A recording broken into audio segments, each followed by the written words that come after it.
Apocalipse capítulo 2, leremos do verso 1 até o verso 7. Nós já começamos a série domingo passado, uma introdução à série. Tivemos a reflexão do verso 1 do capítulo 2, e hoje a gente segue e vamos ver a carta do apóstolo João, ou a carta de Jesus para esses irmãos queridos, para essas 7 igrejas. O que nós já vimos semanas anteriores, deixa eu ajustar aqui o meu controle.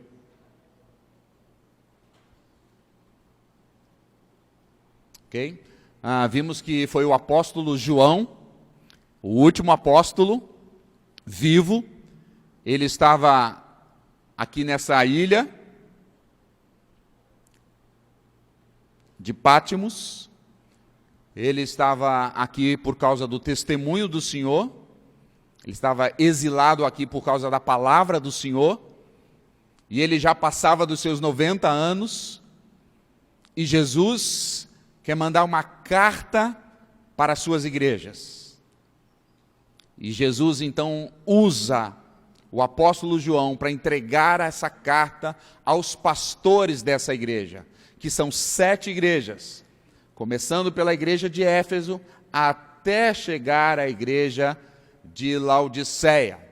Então são 7 cartas que Jesus está escrevendo para essa amada igreja.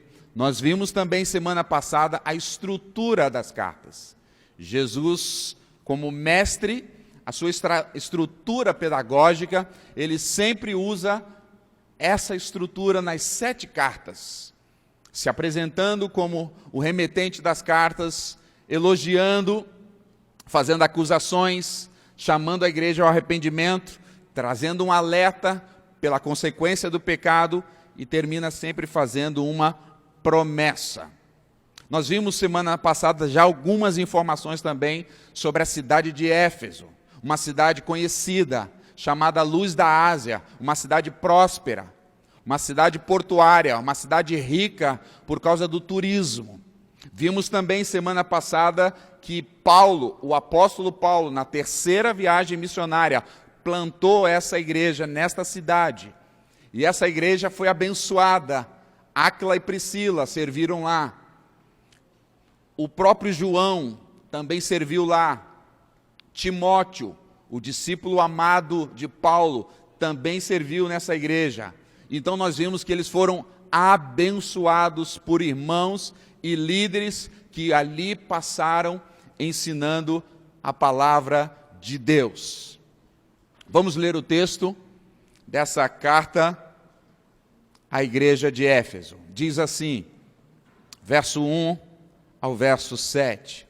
Ao anjo da igreja em Éfeso, escreve: estas coisas diz aquele que conserva na mão direita as 7 estrelas e que anda no meio dos 7 candeeiros de ouro. Conheço as tuas obras, tanto do seu labor como da tua perseverança, e que não podes suportar os homens maus, e que puseste à prova os que si mesmos se declaram apóstolos, e não são, e o achastes mentirosos. E tens perseverança, suportastes provas por causa do meu nome, e não te deixaste esmurecer. Tenho, porém, contra ti, que abandonaste o teu primeiro amor. Lembra-te, pois, de onde caíste. Arrependa-te e volta à prática das primeiras obras. Senão, venho a ti e moverei o teu lugar, o teu candeeiro, caso não te arrependas. Tens, contudo, a teu favor que odeias as obras dos nicolaítas, assim como eu também odeio. Quem tem ouvidos, ouça o que o Espírito diz às igrejas. Ao vencedor, dar-lhe-ei que se alimente da árvore da vida, que se assenta no paraíso de Deus. Que Deus abençoe a sua santa e bendita palavra. Amém. A estrutura do meu sermão hoje está dividida em 4 partes. A primeira parte eu quero mostrar as qualidades da igreja de Éfeso. No segundo momento eu quero mostrar a acusação de Jesus contra a igreja de Éfeso. No terceiro momento eu vou mostrar Jesus chamando a igreja de Éfeso a um arrependimento e dizendo a consequência de não arrependimento. E por fim, vamos terminar com a promessa ou a recompensa que Jesus dá para aqueles que se permanecem fiéis. Então vamos à primeira qualidade da igreja de Éfeso. A palavra diz no verso 2, o Senhor dizendo para a igreja: eu conheço as tuas obras, eu conheço o teu labor. A palavra labor aqui, a palavra obras aqui aparece trabalho árduo. A igreja de Éfeso era uma igreja atuante, uma igreja operosa, uma igreja que estava servindo a Jesus. A força da palavra para trabalho aqui vem de uma ideia de alguém que está se desgastando por fazer algo. Essa era a igreja.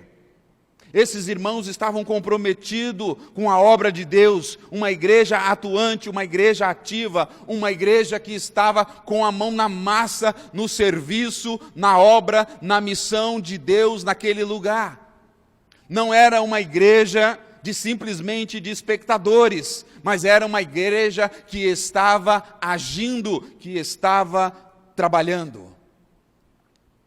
De modo geral, eu tenho visto nas igrejas brasileiras, nos últimos anos, muitos irmãos se tornarem acomodados.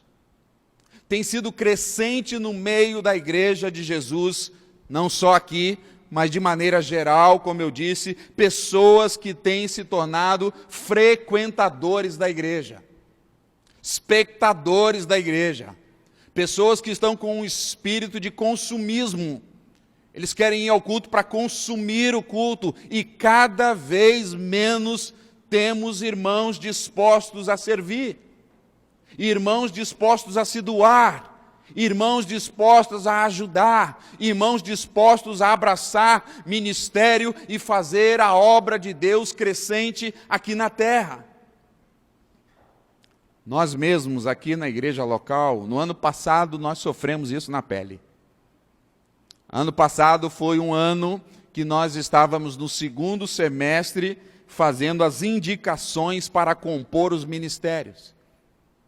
E nós ouvimos, não de todos, mas nós ouvimos muitos irmãos dizendo: não quero servir, não é o meu tempo de servir. Em alguns irmãos a gente parece que tinha que insistir para servir. E algumas igrejas já estão se adaptando a isso. As pessoas não vão para servir. Já tem todos os voluntários, ou até mesmo pessoas remuneradas, que servem, e as pessoas vão na igreja apenas para ser espectadoras. Ninguém quer pôr a mão na massa. Ninguém quer se envolver nos ministérios, ninguém quer atuar com as crianças, ninguém quer atuar com os adolescentes, ninguém quer se comprometer com o louvor, as pessoas não querem servir na recepção, as pessoas estão cada vez mais vivendo uma vida de conforto, ao invés de servir a Jesus. Mas isso não era a realidade na igreja de Éfeso. A igreja de Éfeso era o oposto disso. Os irmãos eram aqueles que estavam pau para toda a obra. E quando você pergunta às pessoas por que elas não querem servir na igreja, são N respostas: não tenho tempo. De fato, a gente vive dias de correrias, de trabalhos, de 2 trabalhos, de compromissos familiares, e as pessoas estão afirmando: não tenho tempo. Alguns estão dizendo: não tenho dom, não tenho talento. Outros estão dizendo: não tenho oportunidade. Outros estão confundindo que ministério na igreja é cargo na igreja. Se eu não fui elegido para um cargo, eu não devo fazer nada. E há uma confusão na cabeça dessas pessoas. E cada vez mais temos crentes 3S. Já ouviu falar no crente 3S? Salvo, sentado e sossegado. Desfrutando da comunhão. Na igreja, não são desviados, mas eles não estão com o coração disposto a servir. E eu queria encorajar a nossa igreja para que esse ano você se comprometesse em servir a igreja. Na verdade, quando a gente serve a igreja, nós estamos servindo a Jesus. Quando nós servimos a igreja, nós estamos servindo aos irmãos que Jesus morreu por eles. Primeiro, se você não sabe qual é o seu dom, primeira coisa, venha na IBD de fevereiro que nós vamos tratar sobre dons. Segundo, se você ainda não sabe o seu dom ou qual a sua especialidade para servir na igreja, seja daquele irmão tipo pau para toda obra, aonde está precisando, aonde posso atuar. Aonde eu posso chegar e fazer algo para abençoar, para servir, para poder ser útil na igreja de Jesus. Ao invés de você ficar murmurando que não recebe uma visita, tome a iniciativa, faça 5 visitas esse ano. Nós temos irmãos idosos que amariam uma visita. Nós temos irmãos enfermos que amariam uma visita da sua parte. Isso é servir a igreja. Nós temos novos irmãos chegando na igreja que amariam se você os convidasse para tomar um café na sua casa e compartilhar as coisas da fé. Você pode se voluntariar para servir no ministério infantil. Tivemos muitas baixas esse ano ou ano passado do ministério. Nós temos tantas necessidades, irmãos. E nós temos tantos dons e talentos e oportunidades e privilégios de servir, e nós muitas vezes estamos entrando na rotina, entrando no comodismo desse mundo e vivendo uma vida sem servir a Deus. O próprio Senhor Jesus diz, Marcos capítulo 10, era para eu ter passado aqui, desculpa. Marcos 10, 45, o próprio Senhor disse, o próprio Filho do Homem não veio para ser servido, mas para servir. Nós seguimos o modelo de Jesus, nós seguimos o exemplo de Jesus, Ele mesmo veio para servir. Se Jesus fosse mandar uma carta nessa noite para você, referente ao serviço, ao ministério que você está fazendo na igreja, Jesus te elogiaria ou Jesus te criticaria? Jesus te aplaudiria ou Jesus te reprovaria? A igreja de Éfeso foi aprovada, porque era uma igreja com a mão na massa, uma igreja que servia. Mas em segundo lugar, primeiro uma igreja que serve. Segundo lugar, uma igreja forte na doutrina. Veja o verso 2. Conheço o seu labor, mas também a sua perseverança, que não pode suportar homens maus. Homens maus aqui são aqueles que se declaram apóstolos, mas são falsos apóstolos. A igreja os expôs à mentira, porque era uma igreja sólida na doutrina. Era uma igreja que perseverava na doutrina dos apóstolos, na doutrina de João, na doutrina de Paulo. Essa era uma igreja que a palavra de Deus era levada a sério. Essa era uma igreja que, muitas vezes, diante das dificuldades, dos desafios que era viver na cidade de Éfeso, uma cidade que havia perseguição, mas esses irmãos estavam firmes no evangelho, firmes na doutrina. Quando vinha falsos apóstolos, falsos mestres, falsos pastores tentando entrar na igreja. Eles eram como os irmãos bereanos, eles diziam: se não está escrito na palavra, fora. Era uma igreja solidificada na doutrina, na palavra do Senhor. E hoje por aí, irmãos, nós vemos igrejas que não estão valorizando a palavra de Deus. Nós temos igrejas por aí, irmãos, que a palavra de Deus é mais uma coisa no culto, que a palavra de Deus é mais um livro. Na igreja de Éfeso não era assim. E Jesus está elogiando, e Jesus está dizendo: vocês estão perseverando na doutrina. Aqui eu queria trazer uma breve orientação para a nossa igreja. Seja mais cuidadoso com a sã doutrina. Examine mais a Escritura. Examine o que os pregadores estão falando, se está em acordo com a palavra de Deus. Por favor, desligue o rádio ou a televisão, aonde esses falsos mestres, falsos apóstolos, falsos pregadores estão pregando um falso evangelho. Nós temos que ser mais, irmãos, apegados a palavras e rejeitar tudo isso. Nós não podemos ser ingênuos achando que tudo que fala de Jesus é de Jesus. O próprio Jesus disse que no último dia muitos viriam falando que é em seu nome fizeram isso ou aquilo, mas Jesus vai dizer: eles não são meus.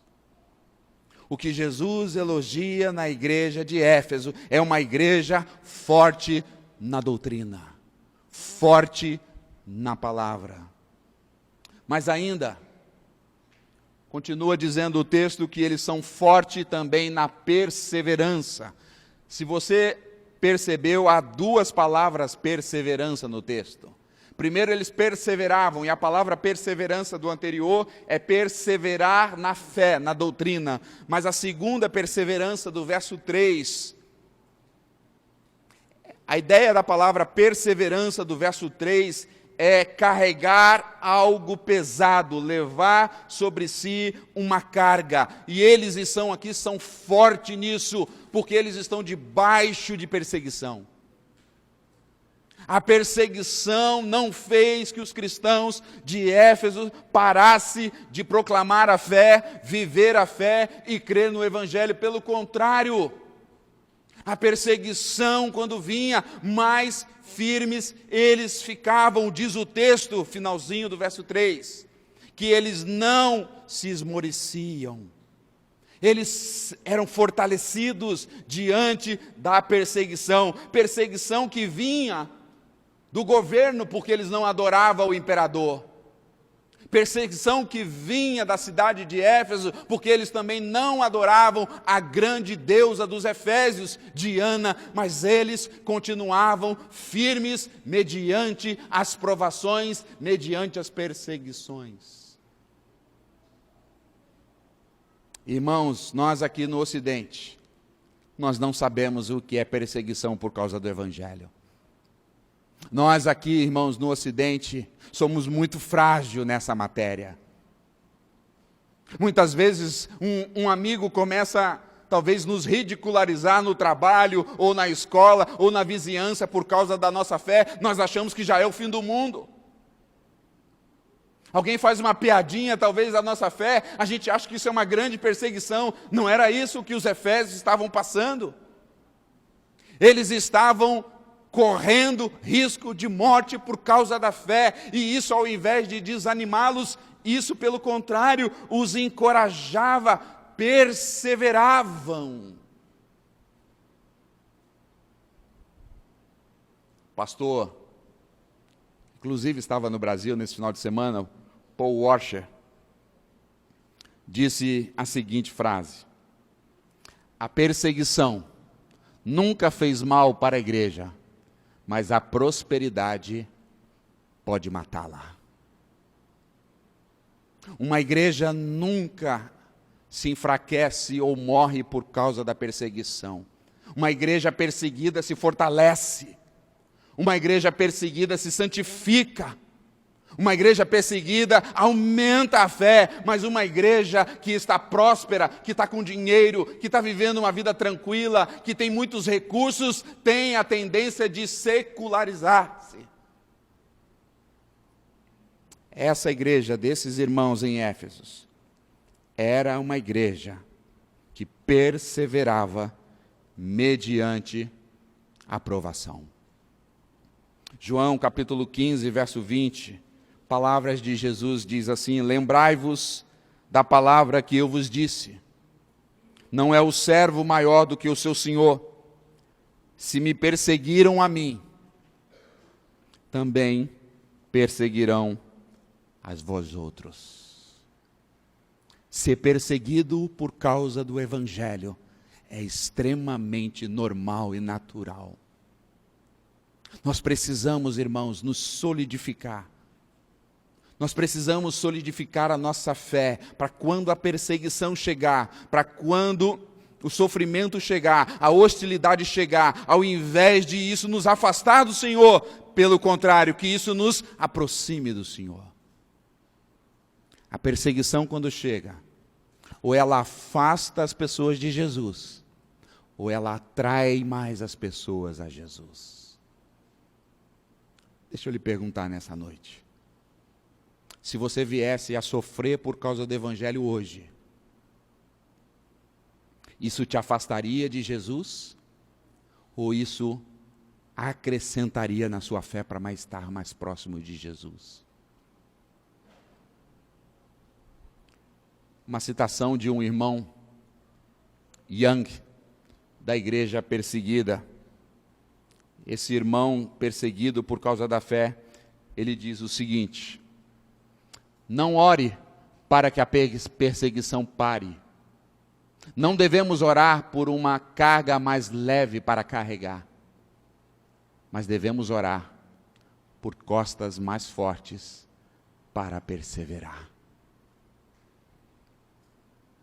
Momento de perseguição é momento de perseverança no Senhor. Uma igreja que servia, uma igreja que perseverava na doutrina, uma igreja que mantinha-se fiel em meio à perseguição. E por fim, Jesus ainda elogia esta igreja. O quarto elogio de Jesus para essa igreja é por a sua santidade. Verso 6. Olhe comigo o verso 6. Uma igreja forte na santidade. Tens, contudo, a teu favor, que odeias as obras do Nicolaitas, as quais eu também odeio. O pastor John Stott vai dizer que os Nicolaitas eram aqueles que pregavam uma nova versão do Evangelho. Eles diziam que o Evangelho tem que ser atualizado.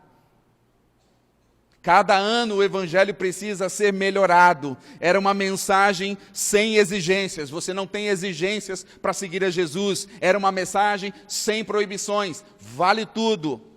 Eles eram libertinos e ensinavam o sexo livre. Era possível ser cristão e fazer sexo antes do casamento. Era o ensino dos Nicolaitas. Eles ainda acreditavam que era possível a poligamia. Eles pregavam um cristianismo liberal.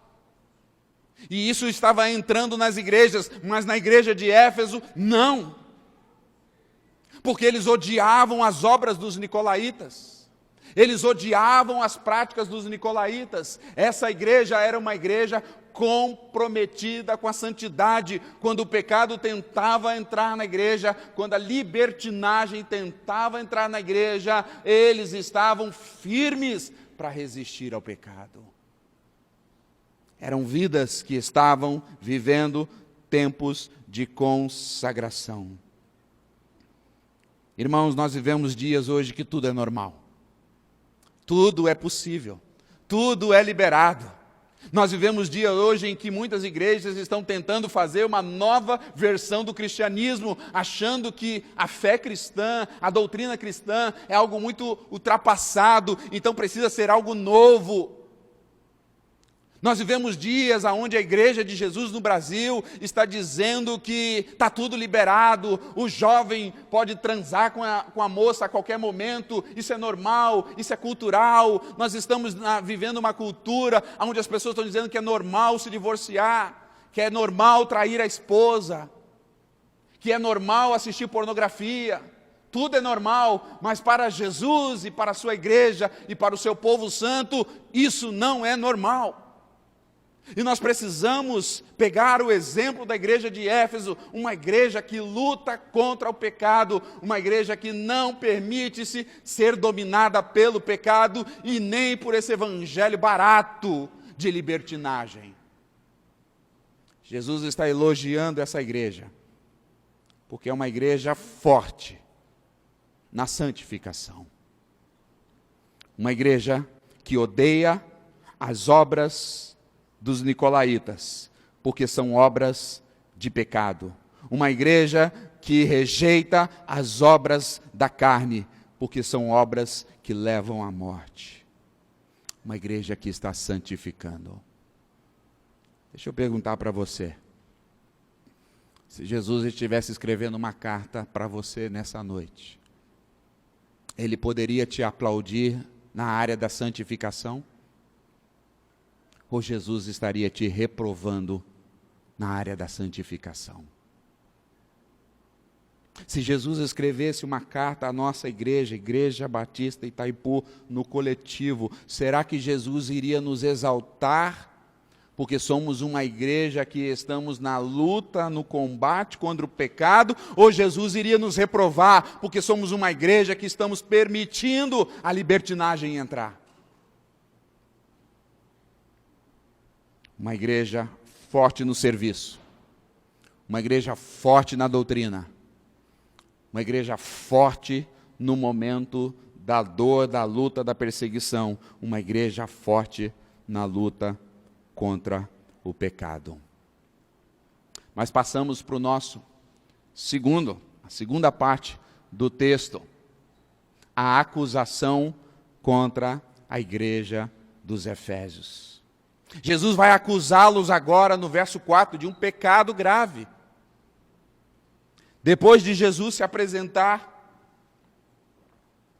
depois de Jesus elogiá-los, Jesus agora vai reprová-los, porque há um pecado, e a ideia aqui é um pecado camuflado, é um pecado escondido. É um pecado que talvez as pessoas, ao olharem para a igreja de Éfeso, só tinham elogios para a igreja de Éfeso, mas Jesus é preciso, porque lembra-se como Jesus se apresenta para a igreja: eu sou aquele que estou no meio da igreja, andando no meio da igreja, Ele nos conhece por dentro.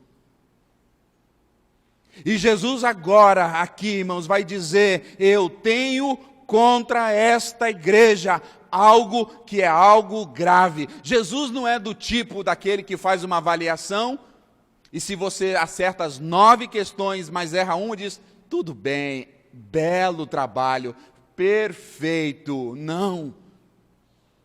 Jesus quer um 10 nosso. Jesus não é daquele tipo que, se você está bem na igreja, está vindo à igreja, está cooperando com a igreja, está frequente nos cultos, está cooperando financeiramente com a igreja, está fazendo as coisas certas, mas se há um pecado de estimação na sua vida, que você não abandona, Jesus não tem como se gloriar com você. E era isso que estava acontecendo na igreja. Eles estavam fazendo tudo certo, mas eles deixaram o primeiro, ou abandonaram o primeiro amor. Deixaram o primeiro amor para trás. A igreja de Éfeso, Jesus diz: tenho, porém, contra ti, que abandonaste o teu primeiro amor.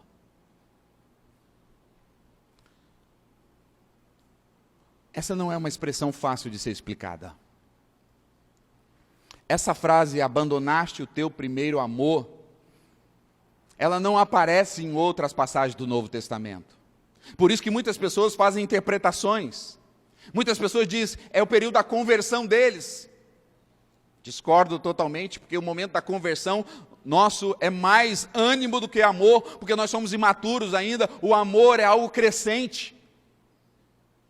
O amor de um homem e uma mulher começa com paixão no casamento, mas se torna algo duradouro, algo maduro e algo mais robusto, é com o passar dos anos. Então não acredito que Jesus está falando aqui da conversão deles. Mas é difícil a interpretação. O que significa?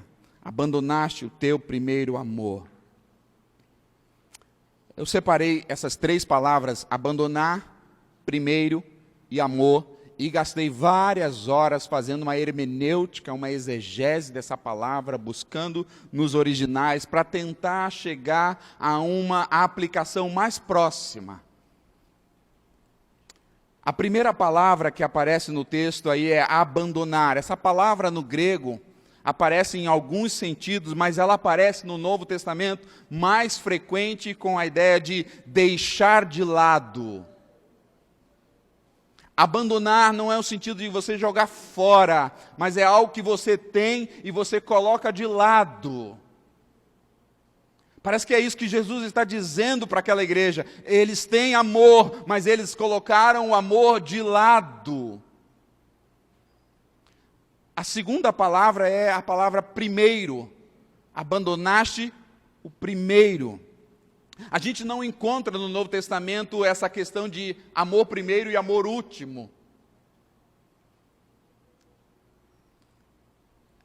Gostei muito do pastor Jonas Madureira, e teólogo, que quando ao pregar sobre esse texto, ele disse que sugeriu que a melhor tradução para esse primeiro deveria ser mais ou menos, abandonaste o amor que vem primeiro. Ele diz que a palavra primeiro aí pode ser antes. Que a igreja de Éfeso fez ao invés de colocar o amor na frente, ao invés de colocar o amor antes sobre tudo, eles colocaram o amor de lado. A terceira palavra que aparece aí é amor. 1 Coríntios 13 é uma bela definição para nós do que é o amor. Se não tiver amor, nada valeria. Se eu fizesse tantas coisas, vai dizer 1 Coríntios 13, sem amor é inútil. Sem amor não tem valor. Sem amor não tem glória. E aí, eu fui para o texto de Mateus, capítulo 22, o verso 36 e o verso 37, na qual Jesus fala sobre o amor que vem antes. Diz assim a palavra do Senhor, Mateus, está aqui na tela, 22, 37. Mestre, qual é o grande mandamento na lei? Pergunta para Jesus. Jesus respondeu, amarás o Senhor, o teu Deus, de todo o teu coração, de toda a tua alma e de todo entendimento. Este é o grande e o primeiro mandamento. O segundo, semelhante a este, é amarás ao teu próximo como a ti mesmo. O que parece-nos então que Jesus está exortando a igreja, está reprovando a igreja, é que eles pegaram o amor que deveria ser a coisa primeira da vida deles, o amor a Deus, e colocaram de lado, e começaram a colocar outras coisas na frente, começaram a fazer outras coisas, e coisas que eles estavam fazendo, coisas boas, coisas maravilhosas, mas se o amor não está presente, essas coisas se tornam inúteis. Meus irmãos, essa exortação de Jesus é uma exortação para nós também, como Igreja Batista Itaipu. Corremos o risco, irmãos, de amar as coisas de Deus mais do que Deus. A gente vê pessoas que amam muito as coisas de Deus, mas não amam tanto a Deus. E a palavra do Senhor em Mateus diz que nós temos que amar Deus acima de todas as coisas. Nós devemos amar as coisas de Deus, mas isso é secundário. Isso é depois. O que vem primeiro é o nosso amor a Deus. Irmãos, nós corremos os riscos, como igreja, como crentes, de amar mais as bênçãos de Deus do que o próprio Deus. Nós temos vivido dias de cristianismo evangélico no Brasil, que as pessoas são obcecadas pelas bênçãos de Deus, pessoas estão idolatrando as bênçãos de Deus, pessoas estão atrás de Deus, atrás de Jesus, atrás do Evangelho, só para obter bênção, e elas estão amando mais as bênçãos do que o doador das bênçãos. Corremos o risco, irmãos, como Igreja Batista Itaipu, amar mais as coisas do que as pessoas. Corremos o risco, irmãos, de ser uma igreja operosa, uma igreja que serve, uma igreja engajada, mas deixarmos o amor a Deus de escanteio. Corremos o risco, irmãos, de sermos uma igreja forte na doutrina, uma igreja que estuda a palavra, uma igreja que tem zelo pela palavra, que olha detalhadamente a palavra e prega a sã verdade, a sã doutrina, mas fazemos isso deixando o amor de lado. Corremos o risco de ser uma igreja que está caminhando para perseverar mediante as provas, mas fazer isso sem amor. Corremos o risco de sermos uma igreja que está lutando, uma igreja cruel contra o pecado, mas o nosso coração não está amando a Deus sobre todas as coisas. Eu repito, tudo que a igreja de Éfeso estava fazendo era ótimo. Mas eles haviam colocado isso no topo. Talvez isso aconteça conosco. Talvez você está amando mais a sua esposa e seu esposo do que o próprio Jesus. Talvez você está amando os seus próprios filhos mais do que a Jesus. Talvez você está idolatrando os seus filhos. Talvez você está amando mais o seu trabalho, a sua profissão, do que o próprio Senhor Jesus. Talvez você está amando até mesmo mais a igreja do que o próprio Senhor da igreja. Talvez você esteja amando mais a doutrina do que aquele que é o Senhor da doutrina. A palavra do Senhor aqui é de uma exortação, de algo sutil, de algo que nós muitas vezes não conseguimos identificar num simples raio-x, é algo que está talvez dentro do nosso coração. O amor a Deus é algo que vem primeiro. Como está o seu amor por Jesus? Frágil ou robusto? Como está o seu amor por Jesus? Oscilante ou algo firme? Como está o seu amor por Jesus? Está no topo ou está lá na terceira lista? Quais amores que estão no lugar de Jesus? Quais atitudes boas, eu repito, que está tomando o lugar de Jesus, ao ponto de Jesus mandar essa carta e dizer: tenho contra vocês que colocaram o amor de lado. O amor não deve estar no escanteio, o amor tem que estar em primeiro lugar. Nós somos chamados, irmãos, primeiramente para amar a Deus, como diz o texto, de todo o nosso coração, de toda a nossa força, de todo o nosso entendimento, e as outras coisas de valor são secundárias na nossa vida.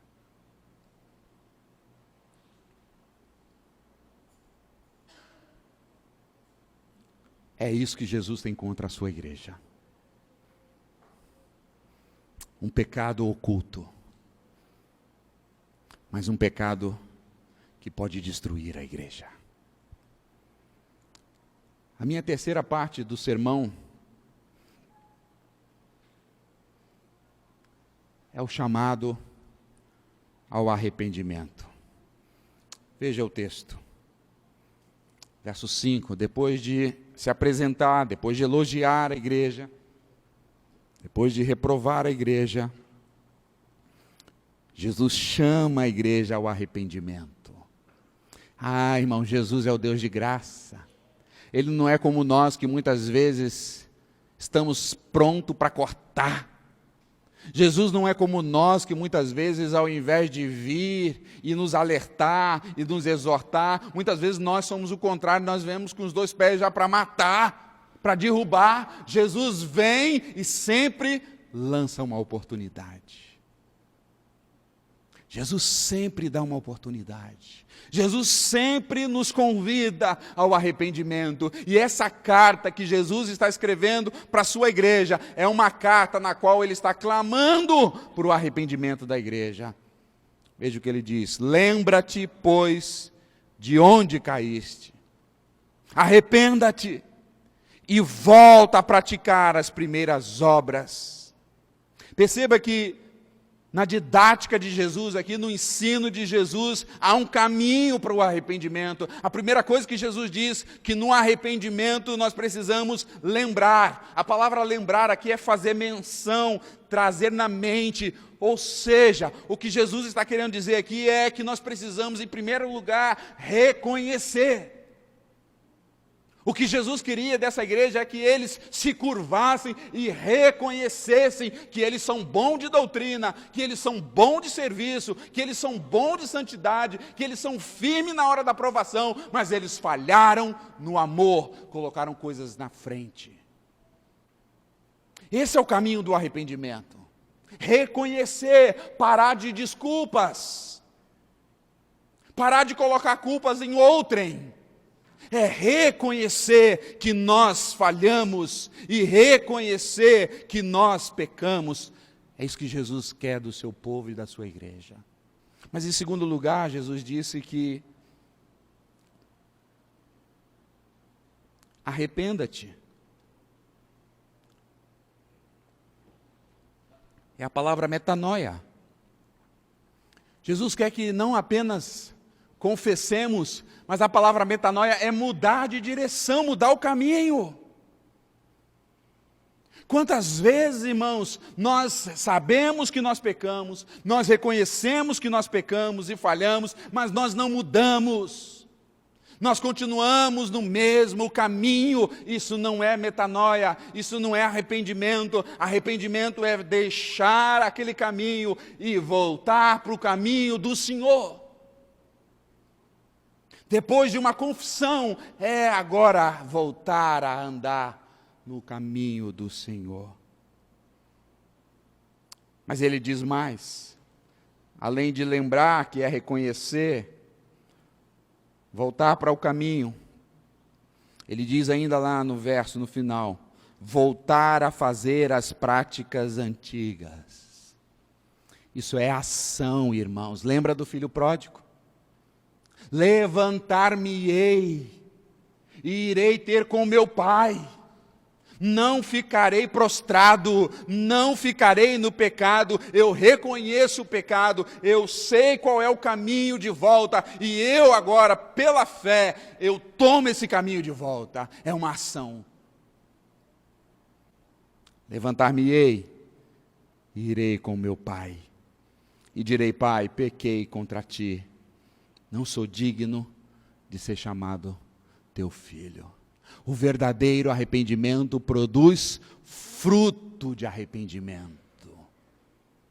Às vezes nós ficamos só nas palavras, que nós estamos arrependidos, mas não há fruto, não há ação. Jesus disse para aqueles soldados quando ele estava pregando: o fruto é de um arrependimento. Agora vocês não são mais aqueles que estão lesando os outros, mas estão se contentando com o soldo. O arrependimento sempre nos leva a uma ação.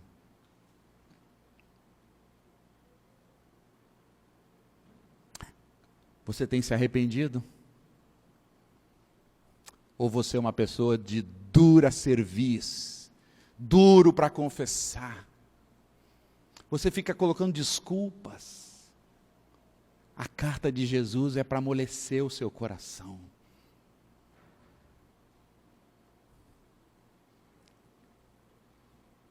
Jesus diz: eu vos repreendo. Olha como o texto continua. Depois do chamado do arrependimento, Jesus diz: olha a consequência que virá se não houver arrependimento. volte à prática das primeiras obras, senão venho contra ti e moverei o lugar do teu candeeiro, caso não te arrependas. O que Jesus está dizendo aqui? O que é o candeeiro? Aula 1. É a igreja. A estrela? Os pastores. Jesus está dizendo, se vocês não se arrependerem, essa igreja vai murchar. Se vocês não se arrependerem, essa igreja vai acabar. Se vocês não se arrependerem, não adianta ser forte na doutrina, não adianta ser forte na santidade, não adianta ser forte no meio da perseguição, não adianta ser forte se vocês não se arrependerem e não mudarem, a igreja vai sumir. E você vai a Éfeso hoje, na cidade da Turquia, o que nós temos lá? Teve lá, Léo? Não, O que nós temos hoje na cidade de Éfeso, na Turquia, irmãos? Ruínas. Por quê? Porque não se arrependeram. E a nossa vida vai ser assim, irmãos. Ninguém, nenhuma igreja, por mais que esteja fazendo coisas boas, se permanecerá em pé, se não for uma igreja quebrantada, se não for uma igreja que confessa os seus pecados, se não for uma igreja que está buscando andar no caminho do Senhor com quebrantamento, não há quem resista. A nossa fé é a mesma coisa. Se continuarmos nessa pompa, vai virar ruína a nossa vida. Por que muitos cristãos estão caminhando para o fracasso? Porque não querem se arrepender. Olha o verso 7. Quem tem ouvidos, ouça o que o Espírito diz às igrejas. Quando o Senhor fala, irmãos, quando o Senhor escreve uma carta para nós, não viremos as costas para o Senhor. Não sejamos prepotentes de queremos estar na presença do Senhor sem arrependimento. E aí a nossa quarta e última parte do texto. Uma promessa. Ao vencedor, finalzinho do verso 7. Ao vencedor, dar-lhe-eis que se alimente da árvore da vida, que se encontra no paraíso de Deus. Vê como Jesus termina essa carta? Com palavras doces. Vê como Jesus termina essa carta com uma promessa. Ele está dizendo o vencedor. Quem é o vencedor? O vencedor, irmãos, não é aquele que é perfeito. O vencedor não é uma igreja perfeita, não existe perfeito, perfeito só existiu um, e foi o próprio Senhor dessa igreja. Não é o vencedor aquela pessoa que nunca vai falhar. O vencedor, irmão, segundo o texto, é aquele que se arrepende e volta. O vencedor é aquele que percebe pelo toque do Espírito que deixou o amor de lado, mas toma o amor e volta a botar o amor no primeiro de tudo, e volta o seu coração para amar a Deus acima de todas as coisas, e depois as outras vêm. O vencedor, irmãos, é aquele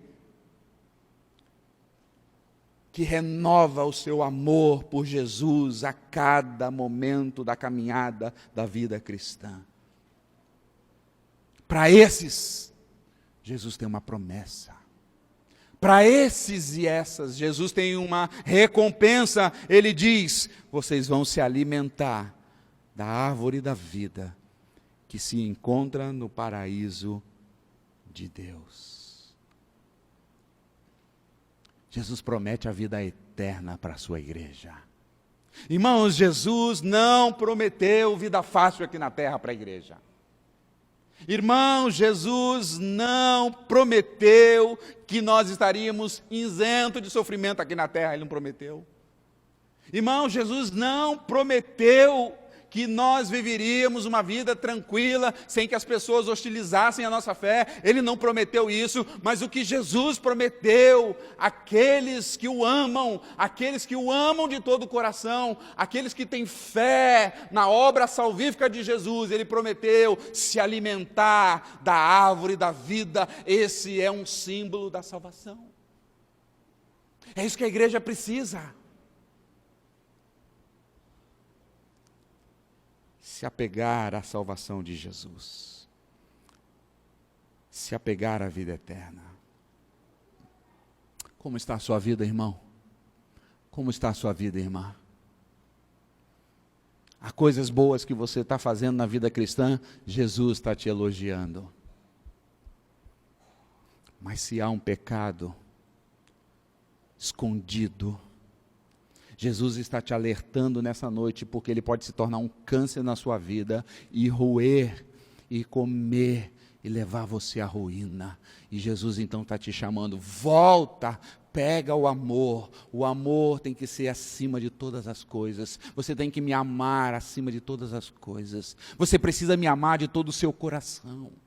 Talvez Jesus está dizendo aqui para nós que a nossa fé está rasa, que o nosso amor por Ele está frio, que o nosso amor por Ele está medíocre, e Ele está nos chamando nessa noite, como indivíduos, como igreja de Jesus, a voltar a um amor extravagante por Ele, a um amor que o coloque como prioridade na nossa vida.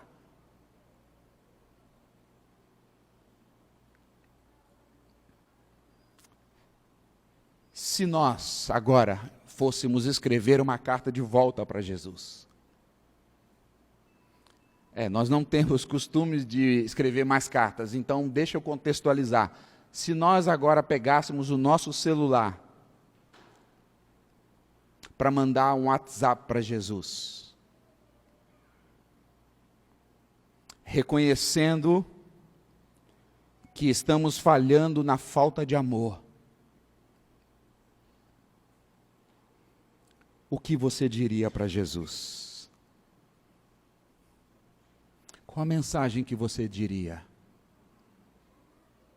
O que você diria? Jesus, o que está roubando o meu amor por ti é isso.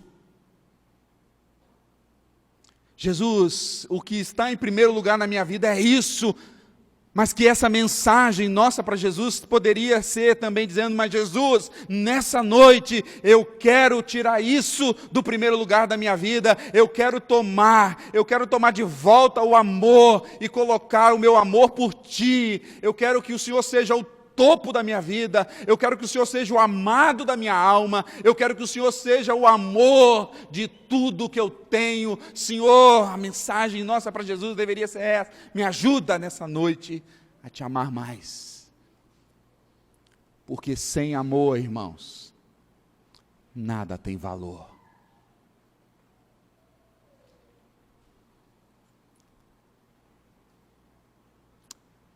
Quais são os amores que tem tomado o lugar de Jesus na minha vida e na sua? Jesus nessa noite nos convida a voltar para amá-lo acima de todas as coisas e desejá-lo mais do que todas as coisas.